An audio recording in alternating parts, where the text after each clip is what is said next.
Olá pessoal, tudo bem? Sejam bem-vindos para mais uma aula de Biologia. Hoje nós vamos dar continuidade ao nosso conteúdo de genética no livro 3, Biologia 2, capítulo 11. Hoje nós vamos falar sobre a herança sexual. Vamos diferenciar alguns cromossomos autossômicos dos cromossomos sexuais. Vamos comparar alguns sistemas de determinação do sexo e interpretar os principais exemplos de herança ligada ao sexo. Vê só. Nós conhecemos famosamente na espécie humana que existem dois cromossomos sexuais, né? O cromossomo X e o cromossomo Y. Mas nós não só temos esses dois cromossomos. Na espécie humana, em todas as células, nós temos 23 pares de cromossomos. Olha só. Então, nós classificamos esses cromossomos entre cromossomos autossomos e cromossomos alossomos. Esses alossomos também são chamados de sexuais. Então, no total dos 46 cromossomos, nós temos 44 cromossomos autossômicos, ou 22 pares de autossomos, e um par ou dois cromossomos de cromossomos sexuais, os alossomos, que são os famosos X e Y. Então, nesse caso, as mulheres são chamadas de homogaméticas, pois na determinação do sexo feminino, nós temos dois cromossomos X, enquanto que os homens são heterogaméticos, porque eles apresentam dois cromossomos sexuais diferentes, o cromossomo X e o cromossomo Y. Neste caso, a gente interpreta que a determinação do sexo biológico é vinda pelo pai, devido ao pai apresentar os dois cromossomos sexuais. Então, no processo de formação de gametas, o homem pode formar gametas contendo o cromossomo X e cromossomo Y, enquanto que a mulher só consegue formar gametas contendo o cromossomo X. Então, dependendo da fecundação desses gametas, a gente tem um indivíduo homogamético, feminino, ou heterogamético, masculino. Mas essa determinação é na espécie humana. Existem outras espécies, como por exemplo em alguns insetos, nesse protenor, que a determinação do sexo vai ser baseada na ausência de um dos cromossomos sexuais. Vê só, o indivíduo masculino ele é determinado pela presença de um cromossomo sexual e a ausência do outro, que é o chamado X0, enquanto que a fêmea ela é determinada pela presença dos dois cromossomos sexuais X. Então, nessa fêmea, ela só consegue formar gametas contendo o cromossomo X, já o macho consegue formar gametas tanto com o cromossomo X quanto sem esse cromossomo, no caso, o gameta zero chamado. Então, dependendo da fecundação desses gametas, nós temos o indivíduo XX, que é feminino, e o indivíduo X0, que é masculino, o macho nesse inseto. Então, aqui é determinado pela ausência de um cromossomo sexual. Já no caso de algumas borboletas e algumas mariposas, também em peixes e em algumas aves, a gente tem outro tipo de determinação do sexo, que é o chamado ZW. Agora a gente tem dois cromossomos diferentes. Tá? E olha só como é interessante, é que é o inverso da espécie humana.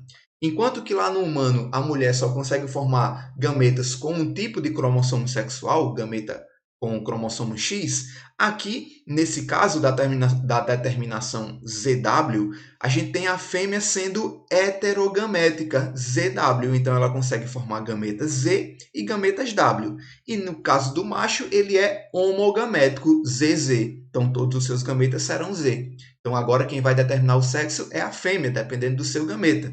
Então, quando temos a fecundação aqui, nós podemos formar indivíduos machos homogaméticos, ZZ, ou fêmeas heterogaméticas, ZW, beleza? Então, essa é alguns exemplos das várias determinações de sexo que existem na natureza.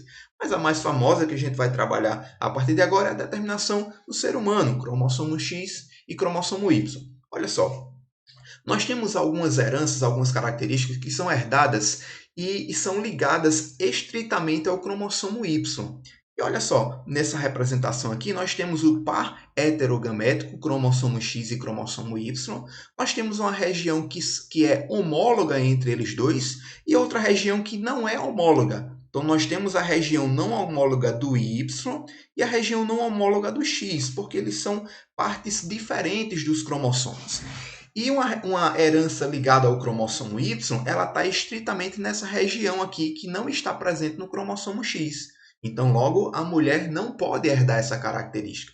É, por exemplo, o gene SRY, que é um gene que determina características masculinas, como a formação dos testículos, genitália, a genitália masculina, né, formação do pênis e tudo mais.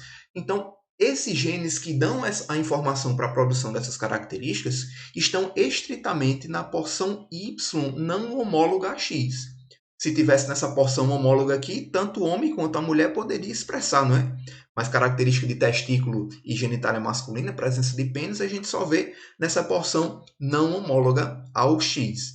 Então, essa é uma herança ligada estritamente ao sexo masculino, estrita ao cromossomo Y.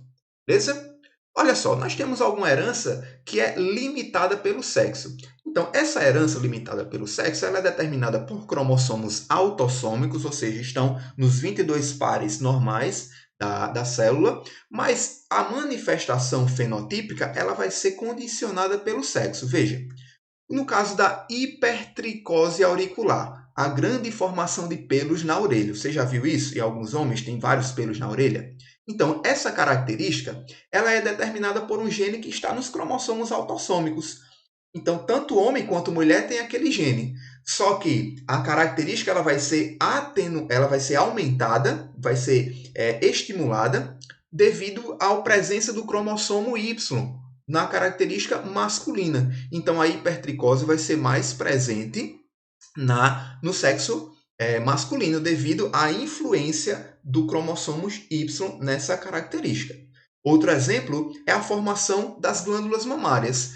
A formação da glândula mamária ela está determinada por um gene em um cromossomo autossômico. Então, tanto homem quanto mulher desenvolve glândula mamária. Mas uma questão hormonal que está no cromossomo X feminino vai estimular a produção de leite. Então, nós vemos a produção de leite apenas em mulheres e não em homens, embora os dois apresentem as glândulas mamárias, que é uma característica determinada por gene em cromossomo autossômico. Então, essa é uma herança limitada pelo sexo, beleza? Olha só, outro tipo de herança autossômica também, que agora é influenciada pelo sexo, é a questão da calvície. Você já viu uma pessoa calva? Geralmente a gente vê homens carecas, né? Mas você sabia que existem mulheres que são calvas também? Pois é, essa determinação da calvície é determinada por um alelo dominante que está no cromossomo autossômico, mas dependendo da expressão genotípica desse gene, tanto a mulher quanto o homem pode expressar a calvície. Olha só, nós temos aqui que no homem o fenótipo calvo ele é determinado tanto em homozigose quanto em heterozigose. O homem homozigoto recessivo não apresenta calvície. Já na mulher, a calvície é determinada apenas na homozigose dominante. Então, no caso, uma mulher heterozigota, embora ela não seja calva, mas ela é portadora do alelo que causa a calvície. Então, se essa mulher casar com um homem que tenha um alelo para calvície também, muito provavelmente os seus filhos podem nascer calvos, tanto os homens quanto as mulheres. Tá? Outra característica que é influenciada pelo sexo é a presença de chifres em carneiros. Nós vemos alguns carneiros com e outros sem chifres, né? O macho da ovelha. Então, o que é que acontece? Esse gene que determina a formação do chifre, ele é influenciado pelo sexo. Nos homens, nos machos dos carneiros, o gene H1, que determina a produção do chifre, ele é dominante sobre o H2, que é o gene que determina a ausência do chifre. E na fêmea é o inverso. Nas fêmeas a gente tem o H2 sendo dominante sobre H1.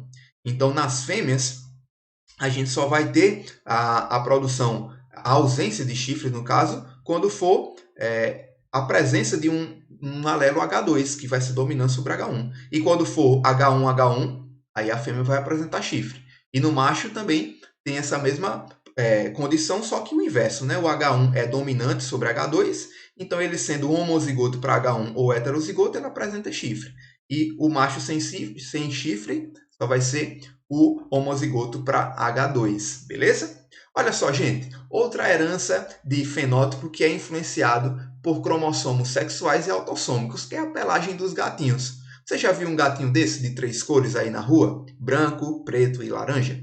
Você sabia que essa condição de pelo para gato só acontece em gatos fêmea, ou seja, na gatinha? Pois é, quando você vê um gato na rua com 3 cores, mesmo de longe você sabe, aquele gato é uma fêmea. é uma gata. Enquanto que for duas cores, pode ser tanto macho quanto fêmea. Olha só, no caso da pelagem dos gatos, a gente tem genes que estão em cromossomos tanto autossômicos quanto sexuais. Um gene que determina a coloração branca está lá no cromossomo autossômico. Então, tanto macho quanto fêmea pode ter. Agora, o gene que determina a cor preta e a cor amarela estão apenas em cromossomos sexuais X. Então, olha só. Nas fêmeas, como elas apresentam XX, são dois cromossomos sexuais X, ela pode ter um cromossomo para preto e outro cromossomo para amarelo. Juntamente com um cromossomo autossômico para branco, ela apresenta as três cores, que é a chamada gata tricolor ou cálica, que é o nome que se dá para essa gata de três cores. Enquanto que ela pode ser preta e branca, quando os seus dois cromossomos X tiver alelo para preto, ou amarela e branca quando tiver os dois cromossomos X com alelos para amarelo.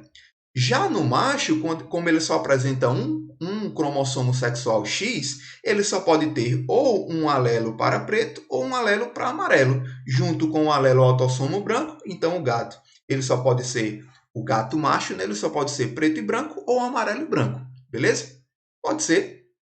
Ele pode ser preto e amarelo? Não pode, né? Porque preto e amarelo só está em um cromossomo, tanto preto como amarelo, ele está em cromossomo X. Então, para ter as duas cores, tem que ter os dois cromossomos X, certo?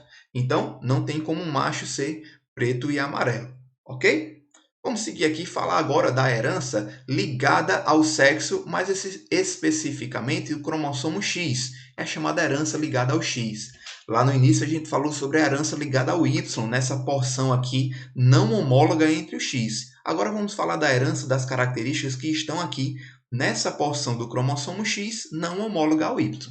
Olha só, cromossomo X, tanto macho quanto fêmea apresenta, não é verdade? Então, tanto o homem quanto a mulher podem apresentar essas características, podem herdar essas características que são herdadas pelo cromossomo X. Só que vai ter uma expressão diferente entre homem e mulher. Vê só, se a gente tiver um cromossomo X com um alelo recessivo, por exemplo, se for uma doença de caráter recessivo, então se o homem tiver um cromossomo X com alelo recessivo, logo ele já vai ser portador e vai expressar essa doença.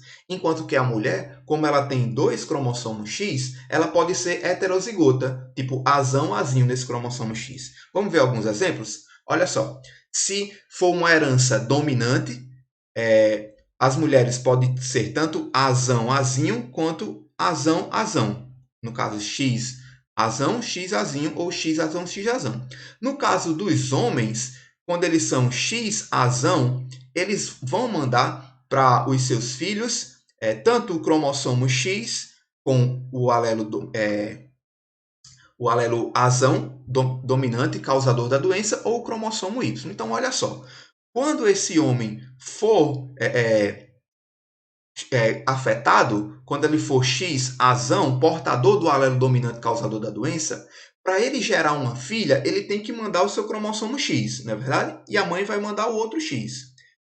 Independente se a mãe mande X azão ou X azinho, junto com o X azão do pai, vai fazer com que as filhas sejam afetadas. Então, olha só, quando a gente observa esse heredograma e nós vemos que os homens são afetados por uma herança ligada ao cromossomo X, todas as filhas desse homem serão afetadas. Olha só, esse homem aqui ele é X azão, esse homem aqui é X azão. Então, para ele formar mulher, ele obrigatoriamente envia o seu cromossomo X. Então, todas as mulheres herdarão o cromossomo X com um alelo dominante causador da doença, o causador da característica, certo? Então, observa sempre isso. Quando a gente vê um heredograma com pais afetados e filhas afetadas, então é uma herança ligada ao cromossomo X de caráter dominante. Agora, quando essa herança é recessiva, a gente tem uma distribuição misturada, tanto em homens quanto em mulheres. Porque se essa herança é recessiva, o indivíduo homem afetado, ele é XAY. E a mulher, ela também é XAzinho, XAzinho. Então, ela tem que ser homozigota recessiva. Se a mulher for XAzão, XAzinho, ela já não apresenta essa característica. Então, muito provavelmente, todas as filhas desse casal não serão afetadas. E alguns que não são afetados podem gerar filhos também afetados, certo? Então, fica ligado nessas questões aí de herança ligada ao cromossomo X, beleza? Mais uma questão ligada ao cromossomo X é o daltonismo. E aí, já fizeram esse teste das cores? Vocês conseguem ver os números que estão dentro desses círculos aí coloridos? Se vocês conseguem, obviamente vocês não são daltônicos. Mas os daltônicos não conseguem diferenciar algumas tonalidades de coloração e não conseguem diferenciar os números aqui dentro desses círculos, tá? Se você não conseguiu observar, preste atenção que você pode ser daltônico, tá bom? E como é que é determinado esse daltonismo? O daltonismo é mais uma doença determinada pelo cromossomo. Doença não, né? A pessoa não é doente. A pessoa não consegue diferenciar as cores, certo? Então, o portador do daltonismo é mais presente nos homens do que nas mulheres. Por quê? Porque é uma característica dominante, ou seja, é uma característica recessiva determinada pelo Dzinho. E o dominante causa uma pessoa normal, porém portador do alelo, se ele for heterozigoto, é portador do alelo causador do daltonismo. Então, olha só, nós temos as possibilidades genotípicas e fenotípicas, né? Se for Dzão, Dzão ou Dzão, Dzinho, é normal essa mulher, certo?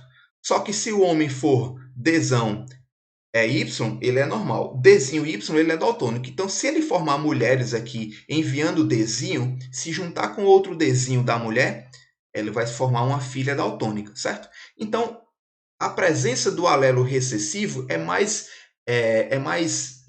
grave, vamos colocar assim, nos homens, porque o homem só precisa de um cromossomo X com alelo recessivo. O outro cromossomo obrigatoriamente vai ser o Y, então se ele herdar pelo menos um alelo recessivo, ele é daltônico. Se a mulher herdar um alelo recessivo, ela pode ser normal ou daltônica, mas se ela for normal heterozigota, ela é portadora desse gene, desse alelo que causa o daltonismo, beleza? Então, se liga nisso aí. Mais um exemplo é a hemofilia. A hemofilia é uma doença que causa hemorragia pela falta de coagulação sanguínea. E essa coagulação é determinada por alguns fatores, algumas proteínas que vão se interagir entre si para ativar a coagulação. Se algum gene defeituoso não produz essa proteína, logo o indivíduo não consegue coagular o sangue, logo ele sofre da hemofilia, certo?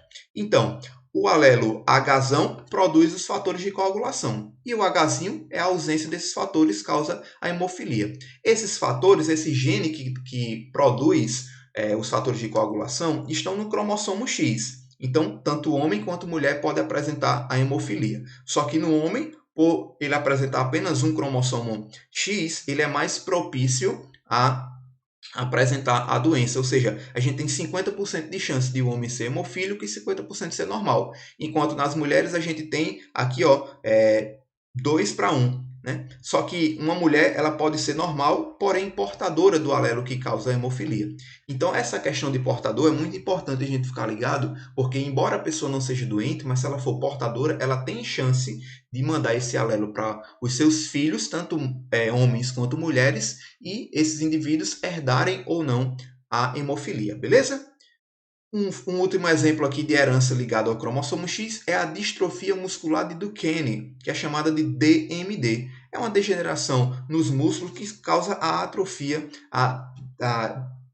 o encolhimento, vamos colocar assim, das fibras musculares. Aí vai causar dificuldades de locomoção, o indivíduo vai ter um membro um pouco mais atrofiado devido à falta de desenvolvimento desse membro, e é causado por um alelo defeituoso no cromossomo X que causa a síntese da proteína chamada distrofina. Então, quando esse alelo recessivo Dzinho U, né, que causa a distrofia muscular, ele é expresso, ele causa a produção dessa proteína distrofina que destrói aqui essas fibras que controlam a organização da fibra muscular e aí causa essa distrofia. Então, os indivíduos eles podem ser normais ou afetados apenas nas mulheres se ela for homozigota e o homem, se ele apresentar apenas um, certo? cromossomo X com esse alelo recessivo, ele é afetado. Essa mulher heterozigota, ela é normal, porém ela é portadora do alelo, beleza? Então é isso aí que a gente tem que ficar ligado. Nós finalizamos a aula por aqui, dessa questão de herança ligada ao sexo. Fica ligado, dá uma lida no capítulo, resolve os exercícios do nosso capítulo contextualizados e de aprofundamento. E lá no Portal Eleva tem exercícios também sobre isso, sobre a determinação genética do sexo, aquela questão XY, ZW, X0, e também dessas heranças relacionadas aos cromossomos sexuais, beleza? Então a gente fica hoje por aqui. Um abraço para todos vocês e até a nossa próxima aula. Tchau, tchau.